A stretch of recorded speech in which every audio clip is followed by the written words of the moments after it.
Bueno, pues les informo para que no haya dudas, falta de información o distorsiones. Les informo que ya recibí mi primer quincena como presidente.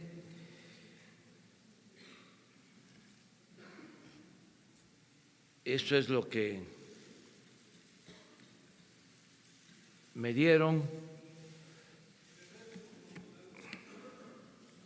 con la tarjeta.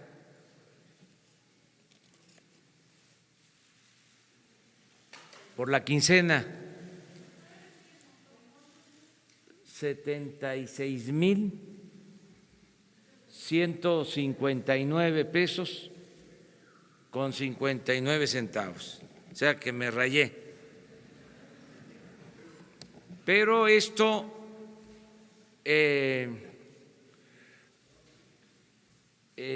está definido con la antigua ley.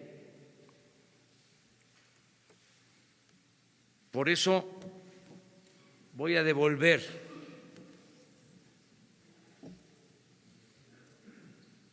$22,313 con 29 centavos. Aquí les traje algo gráfico.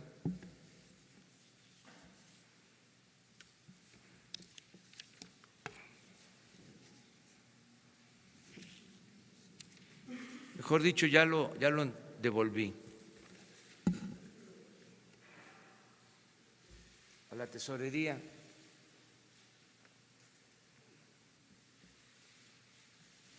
Porque esto es lo que me corresponde.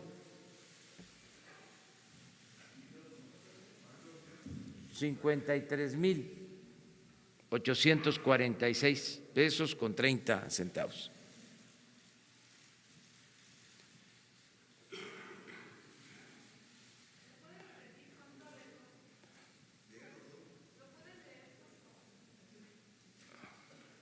Sueldo del presidente en diciembre, primera quincena que me entregaron, 76,159 pesos con 59 centavos.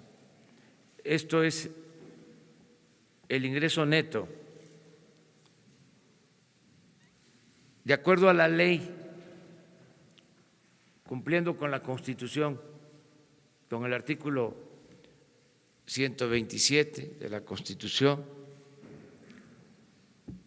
y del ajuste que se hizo por el plan de austeridad, yo voy a recibir 53,846 pesos con 30 centavos. Por eso estoy regresando 22,313 pesos con 29 centavos. Esta es la prueba de que lo regresé a la tesorería. Y le estoy pidiendo a todos los servidores públicos que hagan lo mismo. Me refiero a los servidores públicos del Poder Ejecutivo.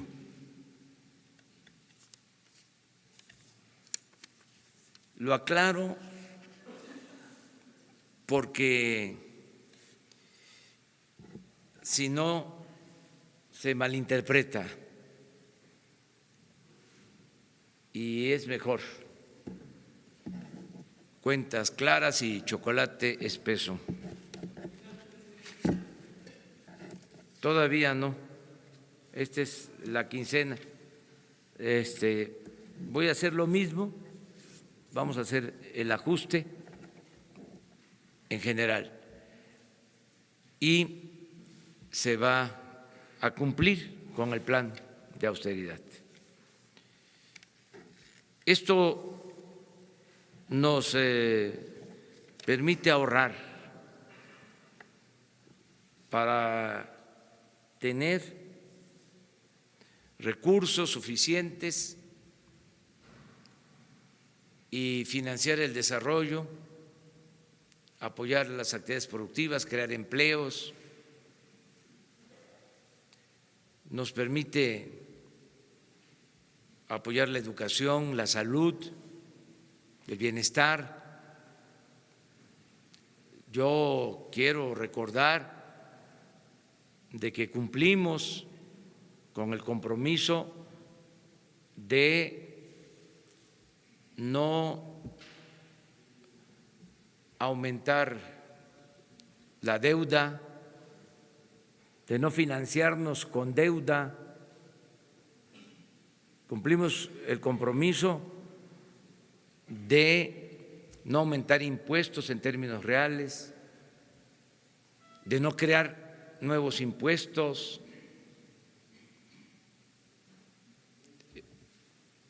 Cumplimos el compromiso de que no van a aumentar los precios de los combustibles, no va a haber gasolinazos. ¿Cómo estamos financiando el presupuesto? Con ahorros, porque había mucho gasto superfluo, mucho derroche. Le costaba mucho al pueblo mantener al gobierno. Era un gobierno mantenido y bueno para nada, para decirlo así, con claridad, de manera coloquial. Un gobierno ensimismado. Y es importante tratar el tema. Como desde hace muchos años el gobierno se convirtió únicamente en facilitador para el saqueo,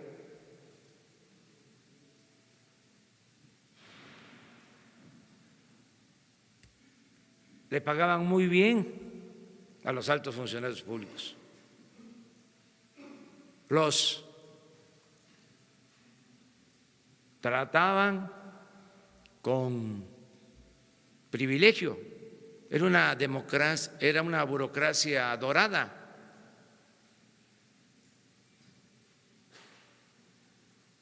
Para que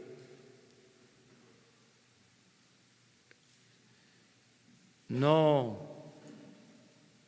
cumplieran con su responsabilidad de servir a la gente. Era un pago, como se decía coloquialmente en la época de Porfirio Díaz, maiciaban. Y todo esto se envolvía en el supuesto, la falacia de que si se le pagaba bien a los altos funcionarios públicos no iba a haber corrupción. El sofisma de que si ganan bien los servidores públicos y están colmados de atenciones, de privilegios, van a ser eficientes servidores públicos, honestos. Entonces, todo eso es lo que se termina en lo que corresponde al Ejecutivo. Y quiero también, ya lo dije en una ocasión y lo repito, mencionar que los del Poder Legislativo están haciendo lo mismo, tanto en la Cámara de Diputados como en la Cámara de Senadores. Y yo espero que los organismos autónomos actúen de la misma manera. No puede ser que tengamos un organismo para organizar elecciones que es el más caro del mundo.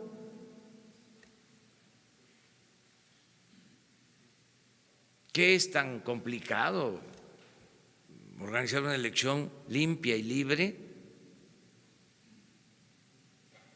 Vamos ventilando todos estos asuntos porque el dinero no es del gobierno, el dinero no es de los funcionarios, el presupuesto es dinero del pueblo, de los ciudadanos. Nosotros somos simplemente administradores de los dineros de los ciudadanos.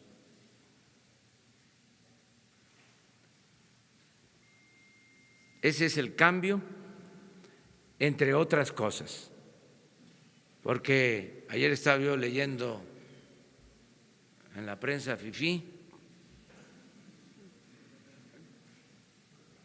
que decían la cuarta simulación,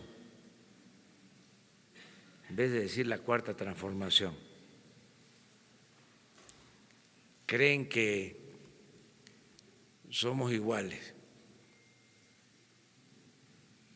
Cree el león que todos son de su condición. Esto va en serio, es una transformación, un cambio de régimen. Y bueno, todos los días están pasando cosas importantes. Ayer estuvimos con los integrantes de las coordinaciones de seguridad, fue muy bueno ese evento. También ayer se inició una etapa nueva en la política salarial, cumplimos un compromiso de mejorar el salario mínimo, cumplimos el compromiso de aumentar al doble el salario mínimo en las ciudades fronterizas. En fin, ahí vamos, poco a poco. También, porque no quiero que se quede esa imagen pues, de lo de la prensa fifí, ya no lo voy a volver a repetir. Y ofrezco disculpas, pero de vez en cuando, ¿no?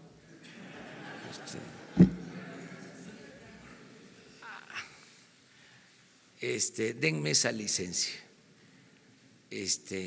Ofrezco disculpas por anticipado.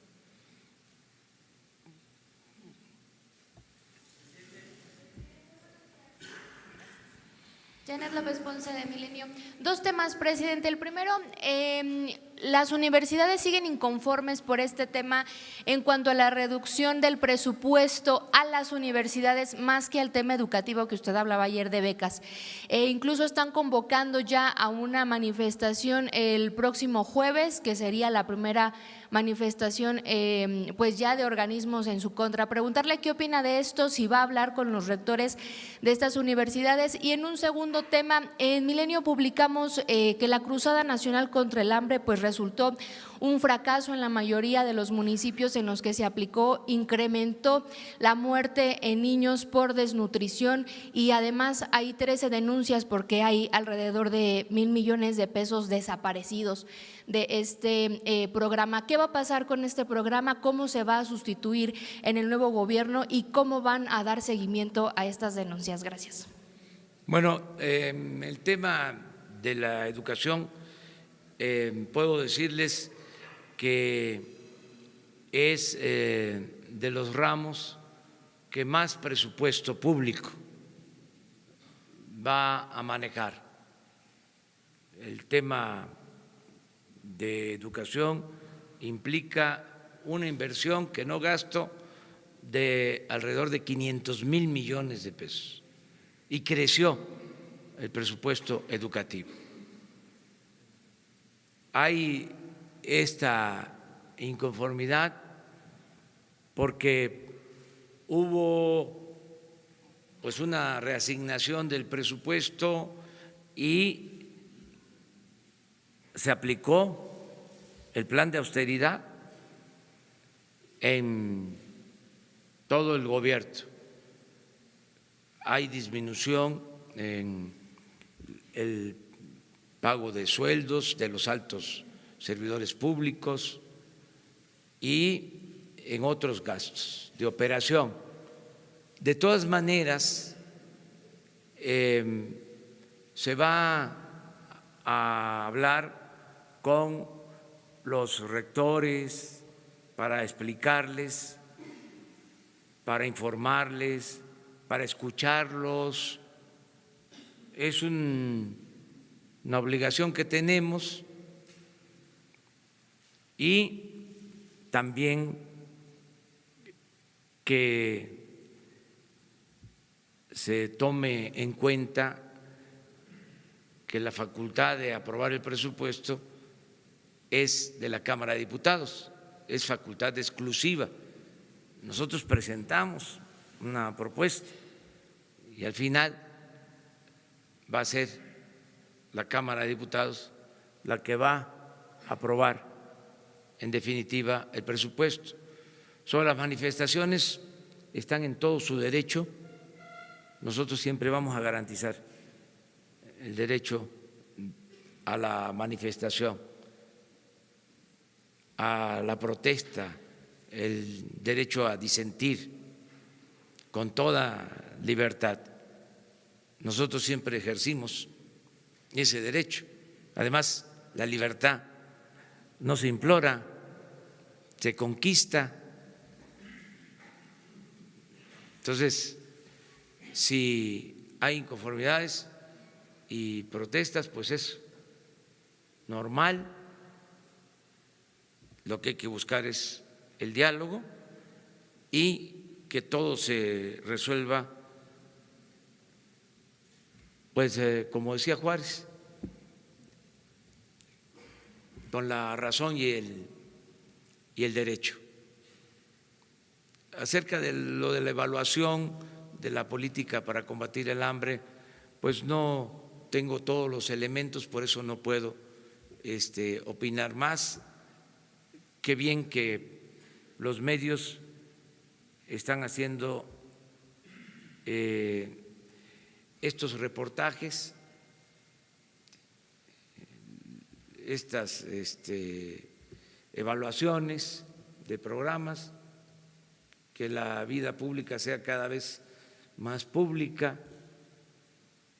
dar a conocer todo, o sea, con absoluta libertad. Nosotros vamos a destinar la mayor parte del presupuesto a los pobres. Si se trata de adultos mayores que van a recibir el doble de pensión, en el caso de comunidades indígenas es a partir de los 65 años. Por ejemplo, en el resto de la población a partir de los 68. Se continúa con los de 65 que ya estaban, pero hacia adelante es en comunidades indígenas en donde va a ser a partir de los 65 años. Discapacitados. El censo empieza con niñas y niños indígenas, personas con discapacidad. Empieza ahí. Sembrando Vida empieza con las comunidades. ¿Y por qué hablo de la población indígena? Porque desgraciadamente son los más pobres. Ya coincide. Duele, pero esa es la realidad. Entonces,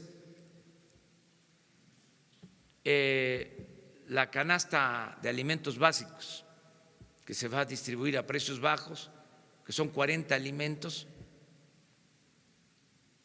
¿Dónde se va a distribuir? En almacenes y en tiendas que están ubicadas en las zonas marginadas, en las regiones más pobres del país. Entonces, todo el programa de gobierno, o sea, no es una acción, todo el programa de gobierno va destinado a atender a los más pobres de México. Esa es la prioridad. Entonces, yo espero que tengamos, desde luego, buenos resultados en todo este plan, que van a mejorar las condiciones de vida en las zonas más pobres de México.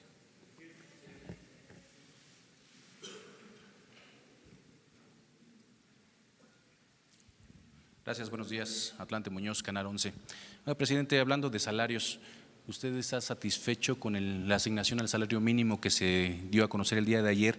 Y en este sentido, ¿en cuánto tiempo las familias mexicanas notarán una mejora sustancial en sus bolsillos para poder manejar su economía? Por otro lado, con la estrategia de seguridad que está planteando, también en cuánto tiempo vamos a tener resultados tangibles para tener pues, los mexicanos o los ciudadanos una tranquilidad de andar en las calles. El secretario de Seguridad Pública y Protección Ciudadana aseguraba que en un año bajaría en 30% la incidencia delictiva. ¿Confía en estas cifras, presidente? Gracias.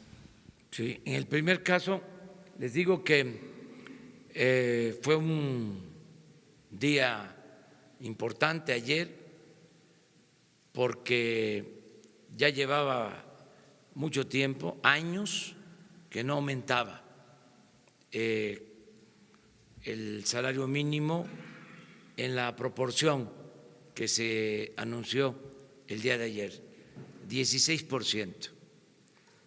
No he hecho el análisis, hoy lo voy a revisar, de cuánto significa y en qué año hubo un incremento de ese monto. Quiero revisarlo. Yo pienso que llevaba ya bastante tiempo. Es difícil que en el periodo neoliberal se haya dado un incremento de ese monto, porque la política salarial en el periodo neoliberal significó en algunos años inclusive aumentar el salario mínimo por abajo de la inflación. Por eso la pérdida del poder adquisitivo del salario, que se calcula del 75%, el Banco de México calcula en 60% la pérdida de poder adquisitivo del salario en el periodo neoliberal. Lo de ayer es el inicio de un proceso de recuperación del poder adquisitivo del salario. No podríamos lograrlo de un día para otro, a la primera, pero sí ya inició el proceso de recuperación del poder adquisitivo del salario. Siempre va a aumentarse el salario por encima de la inflación. Nunca, jamás se va a aumentar el salario abajo de la inflación, aún en las circunstancias más difíciles, más críticas. Entonces, va a llevar un tiempo, pero sí vamos a ir avanzando. Esta política yo la apliqué cuando fui jefe de gobierno en la ciudad. Me propuse cada año aumentar 2 puntos en términos reales el salario, o sea, inflación más 2 puntos. Y en los 5 años se recuperó algo el salario. Ahora estamos empezando con un porcentaje mayor y el caso de la frontera es algo especial. Me tocó ver en Reynosa, a una trabajadora de una maquiladora, madre de familia, madre soltera, recibiendo un salario semanal de 900 pesos. Y quiero comentar algo, que 900 pesos por 48 horas de trabajo,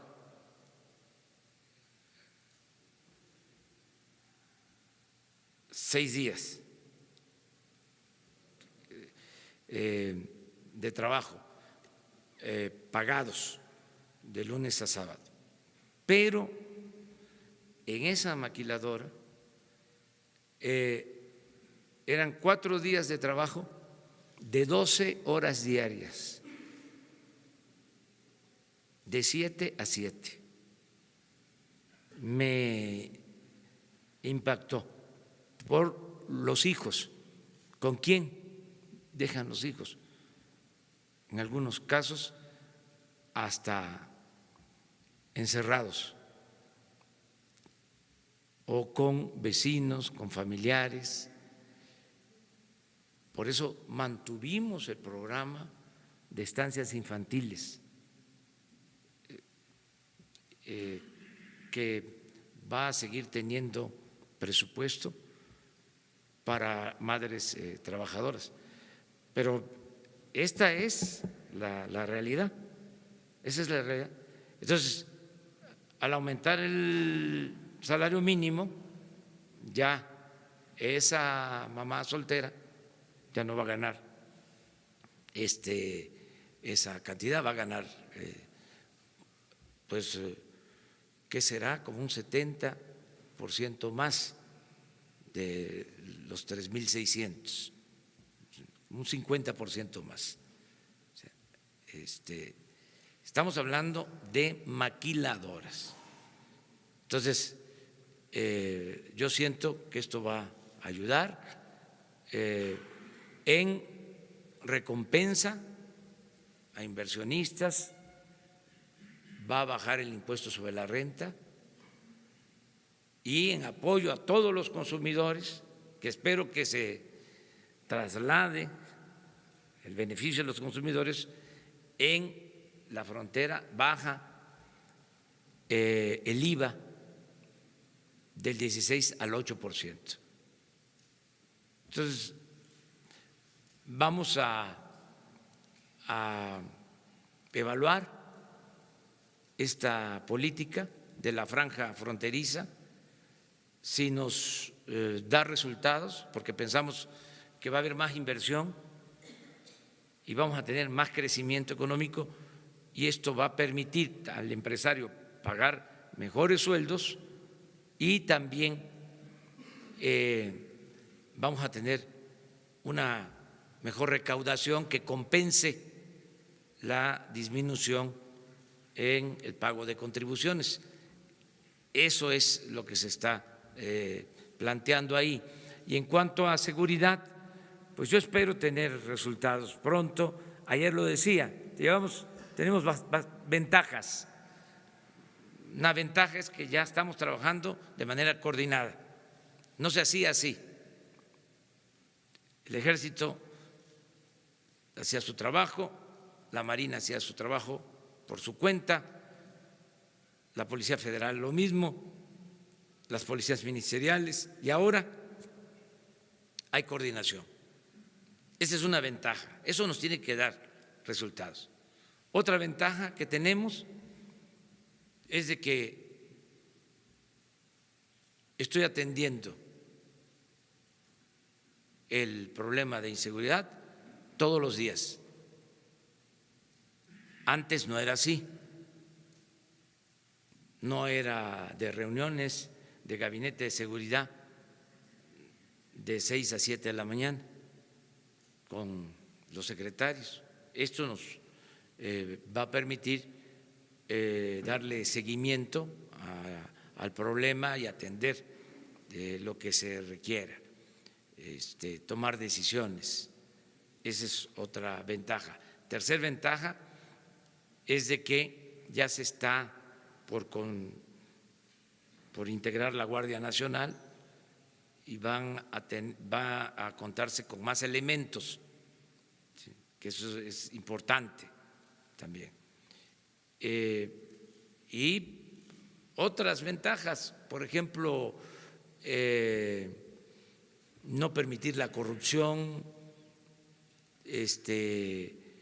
no permitir que haya guerra, no declarar la guerra, ¿sí? No dar instrucciones para que haya masacres.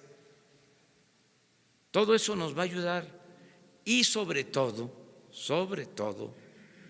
lo principal es todo el programa de desarrollo, o sea, la atención a los jóvenes, el empleo. Yo tengo un sueño que quiero que se convierta en realidad. Quiero que los mexicanos tengan trabajo, que no tengan que salir de sus pueblos, que tengan ingresos justos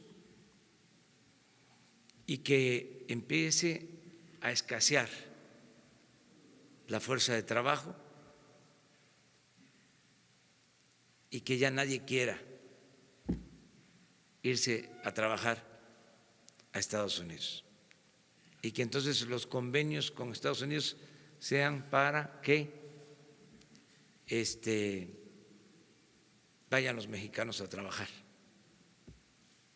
que en vez de cerrar la puerta abran la puerta, porque los mexicanos van a tener trabajo y hacia allá vamos, porque va a haber muchos empleos, va a haber inversión, va a haber bienestar y esto es lo que va a ayudar a serenar al país.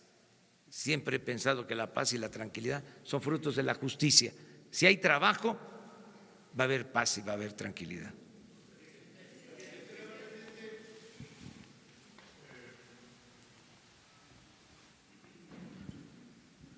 Gracias, presidente. Eduardo García, de la agencia Infocel y del portal Sentido Común. En materia aeroportuaria, muchos de nuestros lectores, por ser un medio especializado, nos preguntan sobre la reestructura de los bonos. Les explicamos que el mandato de ustedes es que se pague, se cumplen los compromisos y que para eso se está negociando, que es un proceso de plática y negocio. Sin embargo, nos preguntan, bueno, ¿y qué vamos a recibir los mexicanos a cambio de ese pago? Y pues les tenemos que decir que no mucho. En ese sentido, ¿qué le diría usted a esos mexicanos que creen que al cancelar la obra del aeropuerto en el lago de Texcoco se está desperdiciando ese recurso que va a quedar ahí enterrado en los terrenos del lago de Texcoco, sobre todo ante la alternativa que tenía usted de entregarle esa obra a los capitales privados? Gracias.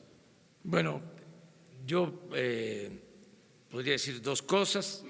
Primero, que estamos cumpliendo el compromiso de responder a los accionistas y a los que recibieron contratos para construir el aeropuerto en el lago de Texcoco.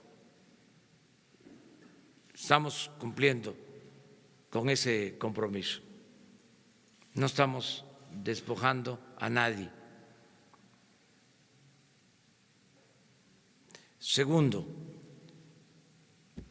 yo le puedo decir a los mexicanos que se va a resolver el problema de la saturación del actual aeropuerto de mejor forma, que vamos a ser más eficaces, porque vamos a tener en 3 años, a más tardar, la solución. Vamos a contar en 3 años con 5 pistas, con 2 aeropuertos, y nos vamos a ahorrar 100,000 millones de pesos.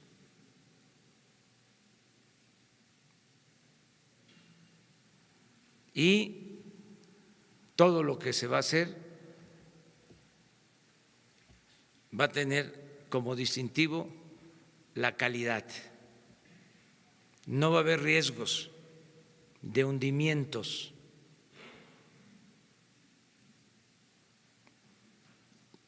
Se va a hacer una obra de calidad.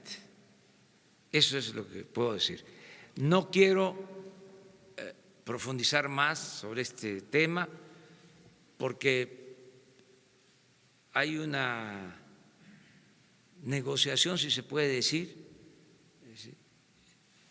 y quiero ser prudente, me lo han pedido los servidores públicos de la Secretaría de Hacienda, nada más tengo permitido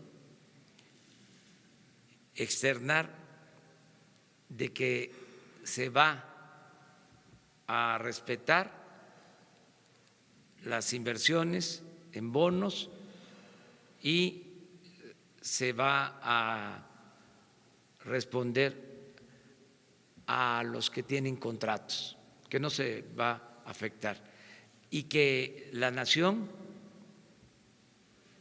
el pueblo de México, va a beneficiarse en general.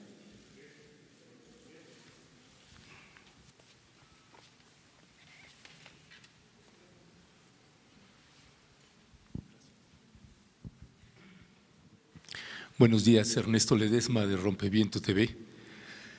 Hablando a propósito de pueblos indígenas y seguridad, el pasado 11 de octubre Rompeviento TV publicó un reportaje que se llama Aldama, entre el terror y el desplazamiento forzado, y era a propósito de diversas comunidades del municipio de Aldama en los Altos de Chiapas que estaban refugiados y que fuimos a entrevistarlos allí en la montaña.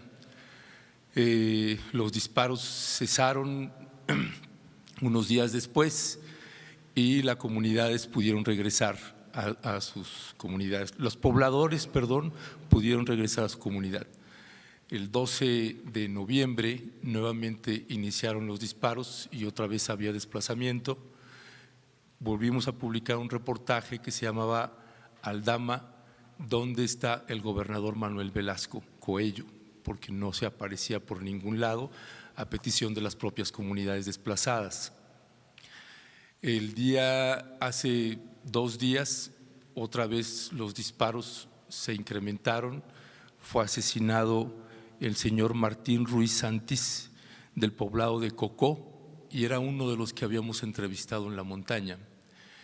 En el reportaje, visualmente en los videos, se muestra cómo llega la policía estatal del estado de Chiapas y en lugar de cesar los disparos se incrementan contra los pobladores del estado del municipio de Aldama. Ahora hay una situación alarmante en ese municipio en donde otra vez donde fue asesinado esta autoridad del poblado de Cocó, fue asesinado y los disparos provenían de 50 metros de distancia de un campamento de la policía estatal. Las comunidades están otra vez en asamblea llegando a la decisión de tener que volver a desplazarse.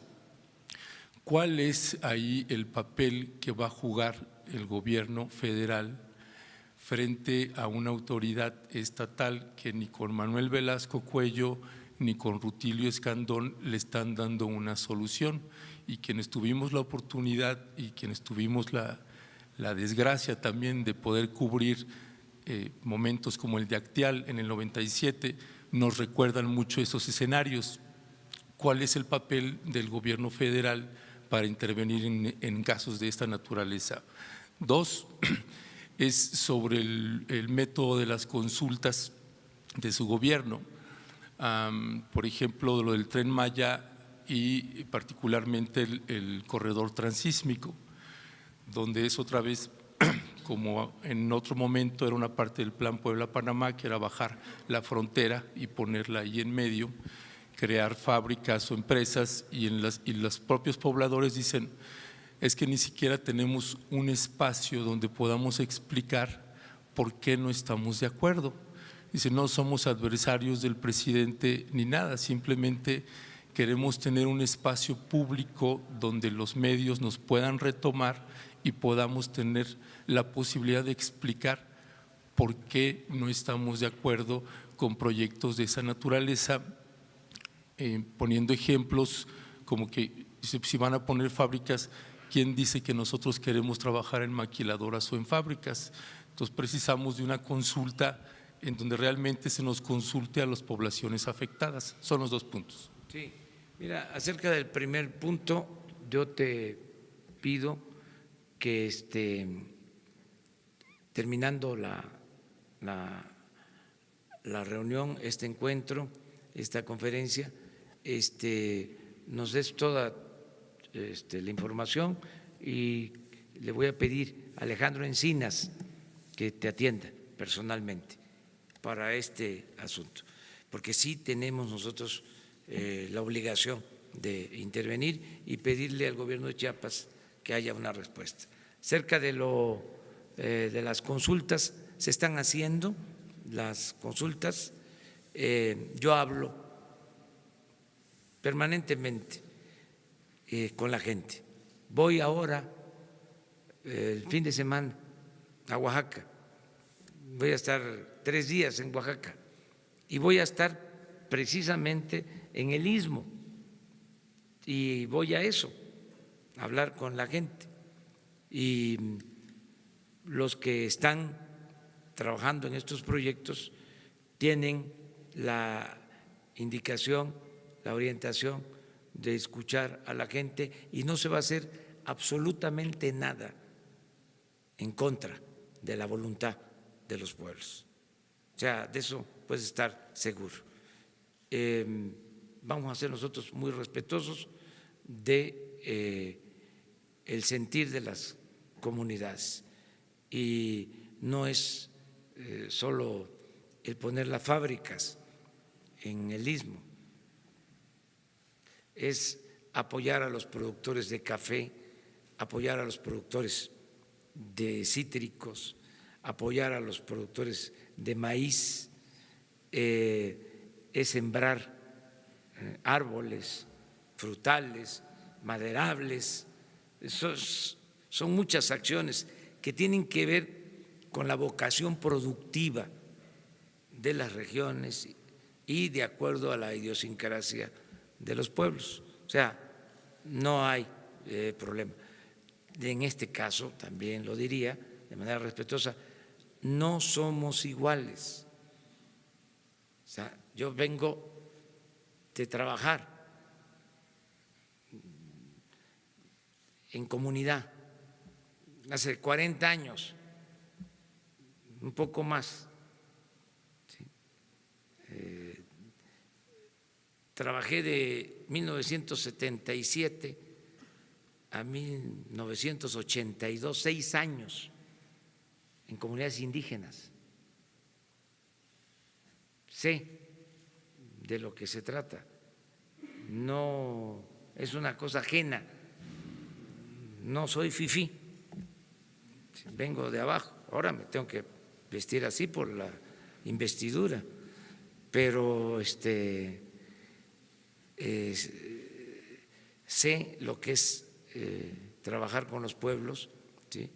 Y respetar la democracia comunitaria. ¿Sí?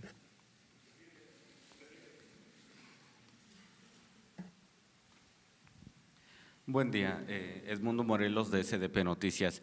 Preguntarle, nada más para puntualizar, ¿cuánto es lo que con esta con esta quincena estaría aportando usted de impuestos, lo que le están reteniendo? Y segundo, ayer saliendo de aquí del tema de salarios, salario mínimo, del incremento, uno de los empresarios, el presidente del Consejo Coordinador Empresarial, pues dijo que los trabajadores están inconformes en que a toda la población se le dé seguridad social y que en todo caso tendrían que pues hacer alguna aportación. ¿Cómo lo ve usted? Sí. Mire, este sueldo es el neto. El sueldo general es mucho más. ¿Sí? Y esto es ya sin compensaciones, ya no va a haber bonos, atención médica privada, cajas de ahorro especial para altos funcionarios públicos, todo eso se elimina, nada más es esto. Y el compromiso es que se va a tener una nómina de todo el gobierno y se va a transparentar, va a estar en una página. Ustedes van a poder saber cuánto estamos recibiendo cada uno de los servidores públicos. Este es el compromiso. Acerca de la seguridad social, hace falta información. Decidimos mejorar el sistema de salud porque es un desastre, es algo lamentable la situación en que se atiende a la gente que necesita de asistencia médica, donde hay centros de salud, donde hay hospitales, están saturados, no tienen equipos, no hay medicamentos, a veces faltan médicos, no hay especialistas, hay alrededor de 70 hospitales abandonados. Es una situación grave. Entonces, estamos interviniendo para garantizar el derecho a la salud y lo que se decidió es actuar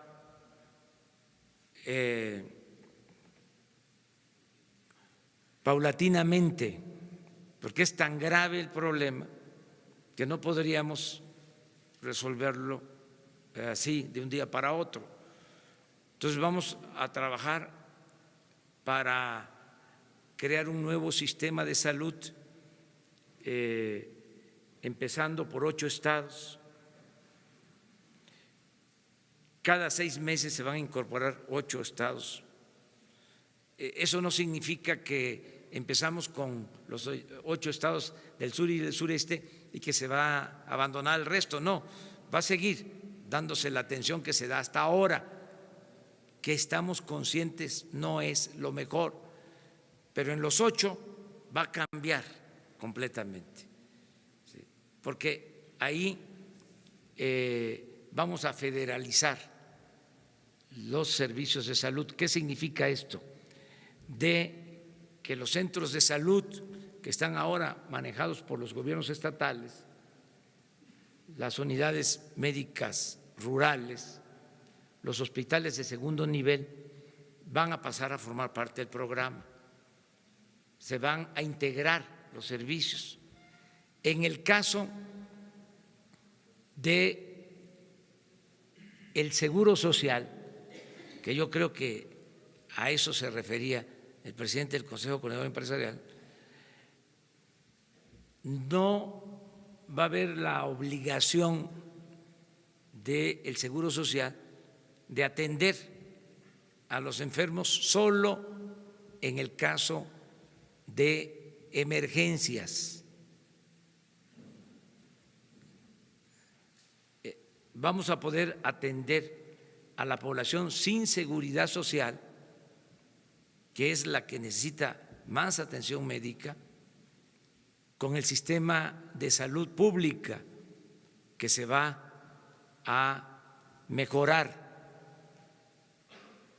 El caso de las unidades médicas del seguro, ¿sí?, no pertenecen al sistema de seguridad social, ¿sí?, las de primer nivel, y todo lo que es medicina hospitalaria del Seguro Social va a seguir atendiendo a sus derechohabientes. Esa es la aclaración. O sea, por eso no va a haber cuotas. La atención médica y los medicamentos van a ser gratuitos para los que no tienen seguridad social. Se supone que los que tienen seguridad social tienen garantizada la salud y los medicamentos. Ahí hay que mejorar también los servicios que se prestan en el seguro y en el ISSSTE, pero es distinto al programa de atención a población abierta, que es el que se va a aplicar. Para fortalecer este programa de atención médica y medicamentos gratuitos, en los 8 primeros estados que van a ingresar al nuevo sistema se van a destinar alrededor de 25,000 millones de pesos adicionales. Y cada vez que entren 8 estados al nuevo sistema, van a destinarse esos mismos recursos de un fondo de 90,000 millones de pesos. Por eso es que sostengo que aumenta el presupuesto en educación y aumenta el presupuesto en salud y en bienestar, como no se había visto. Esa es un poco la aclaración. Creo que la confusión es que se pensó que se integraban todos los servicios de salud y que entonces la población que no pagaba cuota iba a ir a los hospitales del seguro. No va a ser así. Van a ir a los hospitales del seguro porque es una obligación, además por humanismo, en casos de emergencia. Si alguien tiene un accidente, ¿sí?, y requiere atención, lo tienen que recibir en un hospital del seguro, en un hospital del ISSSTE, en un hospital de Pemex, en un hospital militar. Ese es el acuerdo que existe.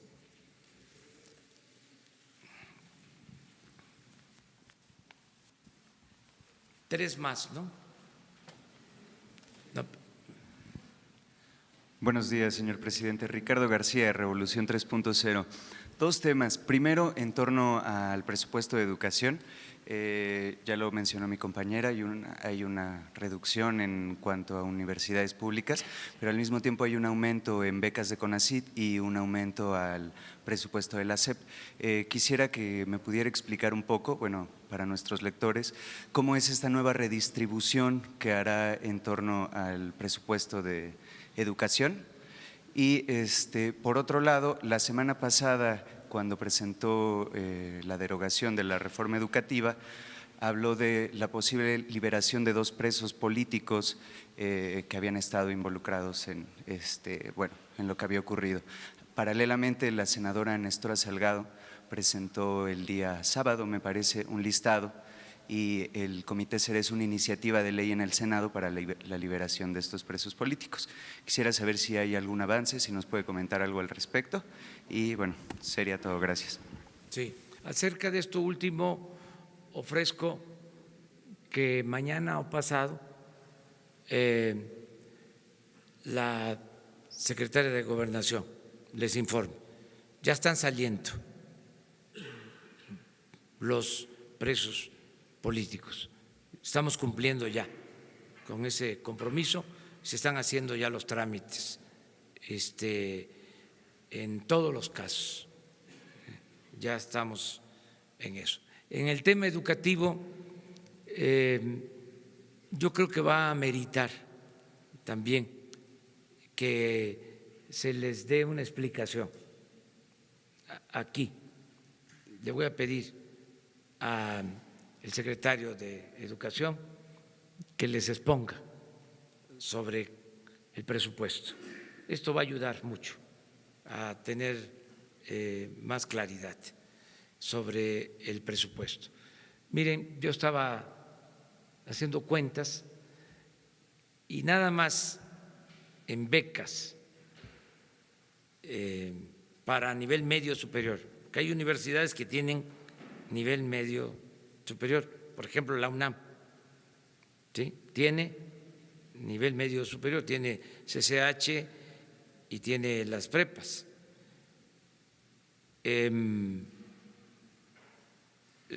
Casi todas las universidades, por ejemplo la Universidad de Guadalajara tiene nivel medio superior, becas para nivel medio superior y becas para universitarios pobres son casi 30,000 millones de pesos.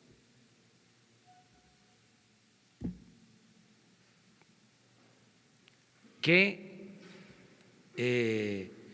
no se ejercieron el año pasado. ¿Y a quién va ese apoyo? Pues va a más de 4 millones, casi a 5 millones de estudiantes. Si eso no es apoyo a la educación, pues ¿qué es? Entonces es mejor que tengan ustedes todos los elementos, toda la información. De todas maneras, no vamos a confrontarnos con las universidades, eso no lo vamos a hacer, pero sí que se informe, ¿no?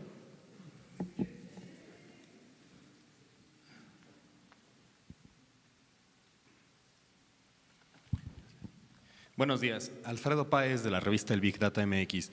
Estaba platicándonos hace un momento que va a haber ya una coordinación del Ejército, la Policía Federal, la Marina. Anunció que la Policía Federal va a entrar ahora a coordinarse a los trabajos de la Ciudad de México. ¿Cómo va a ser ese trabajo? Porque hace unos días Claudia Sheinbaum, bueno, más bien en su toma de protesta, dijo que iba a desaparecer el cuerpo de granaderos y no sé si ahora ellos cumplan esas funciones. ¿Nos puede explicar un poco más de cuáles van a ser las funciones de la Policía Federal, por favor? Sí, mire, la Policía Federal, la Policía Militar y la Policía Naval se van a integrar y van a formar parte de la Guardia Nacional. Es una fuerza, una corporación nueva. Pero todo esto va a depender de que se apruebe la reforma a la Constitución, lo que estamos proponiendo. En estos días yo espero que ya se apruebe esa reforma, si así lo consideran los legisladores. Esa reforma entró por la Cámara de Diputados y como es una reforma constitucional requiere de la votación de 2/3 partes de los diputados. Entonces, hasta ahora estamos en espera. ¿Cómo se están haciendo las cosas en este proceso de transición? Pues estamos reuniéndonos, que la Policía Federal sigue trabajando como tal, la Policía militar igual, la Policía Naval, nada más en coordinación, pero el propósito es la integración de todas estas fuerzas, de estas corporaciones en la Guardia Nacional. En el caso de la Ciudad de México, aquí hay 86,000 elementos de 4 corporaciones: la Policía Preventiva, la Policía Auxiliar, la Policía Bancaria y la Policía Ministerial. Entonces, aquí tienen bastantes elementos,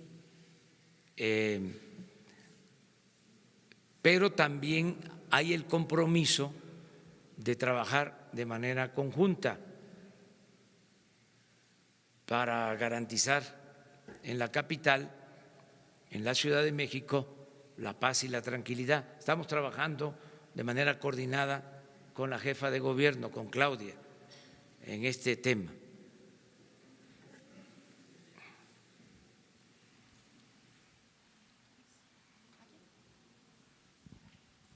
Buenos días, gracias. Presidente, nos había dicho ayer que iba a hablar sobre el aeropuerto hoy, pero no voy a preguntar sobre los bonos. Hablé bastante ya. Quiero preguntar sobre el futuro de Texcoco. Hacienda dijo que va a evaluar otras opciones si no aceptan la oferta. ¿Están considerando en última instancia no desarmar a Texcoco? Se va a resolver el problema de la saturación del actual aeropuerto. Si realmente no puede hablar sobre eso, entonces pregunto sobre Santa Lucía, si cuándo van a empezar la construcción, quién es el arquitecto, qué detalle. Muy pronto. Estamos viendo eso, ya hay presupuesto y vamos a cumplir. En 3 años va a estar resuelto el problema. 3 pistas en Santa Lucía, eso sí les adelanto, más 2 del aeropuerto actual, 5 pistas de muy buena calidad. También les puedo informar, aclararles que en el presupuesto se están destinando 3,000 millones de pesos para rehabilitar el actual aeropuerto. Es decir, va a mejorarse el actual aeropuerto.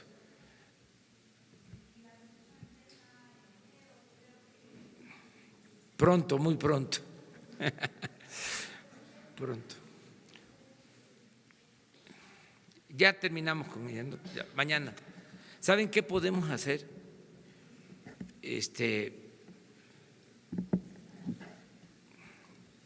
Que los que se queden pendientes, si no todos, ¿sí? Empiecen al día siguiente, si les parece, o le seguimos así. Así le seguimos. Bueno, adelante. Es que sí me da pena, pues, porque quisiera yo contestarles a todos, pero también ustedes tienen cosas que hacer. Gracias, presidente. Nancy Rodríguez, de Oro Sólido en Redes. Usted hace unos días citó el despojo de viviendas de unas personas, cientos de personas. También citó la creación de empresas fantasma para evadir impuesto y también para desviar fondos federales. En estos ilícitos participan notarios. También he sabido, al término de las gubernaturas, que los mandatarios entregan notarías a sus amigos, incluso a sus familiares, y durante su mandato. ¿Su gobierno tendrá algún plan para vigilar, supervisar este gremio que ha sido tan opaco, ¿no? y participan en estos ilícitos. Y una segunda pregunta, retomando lo de grupos, apoyo a grupos vulnerables, en este caso los adultos mayores y las personas con discapacidad. En la Ciudad de México entró en vigor una ley que da pena de cárcel a quien abandone y maltrate a adultos mayores y personas con discapacidad. Se saben redes de casos de niños que incluso hasta son, los amarran, ¿no? Entonces, no sé si esta ley o usted tenga contemplado o visualice poder extenderla a nivel nacional. Gracias, presidente. Sí. Bueno, la primera pregunta es muy buena, ojalá y se retome el que se acabe la corrupción en la entrega de notarías a funcionarios públicos, a los allegados, a autoridades. Es realmente lamentable. Termina un gobierno y una camada nueva de notarios. ¿Y quiénes son? El que fue secretario de gobierno, el que fue director jurídico, el que no le tocó una candidatura. Así, es una vergüenza. Qué bien que estás tratando ese tema. Yo espero que el mismo Colegio de Notarios presente una iniciativa para evitar esa corrupción y nosotros respaldamos esa decisión si se toma, porque es una vergüenza. Ya basta de esa corrupción. Han hecho algo los propios notarios, pero no se termina esa práctica. Todavía se sabe de los que dejan el gobierno, heredan notarías. Entonces, es muy buen planteamiento. Vamos a hacerle llegar esto a los notarios, a ver si sale de ellos una propuesta.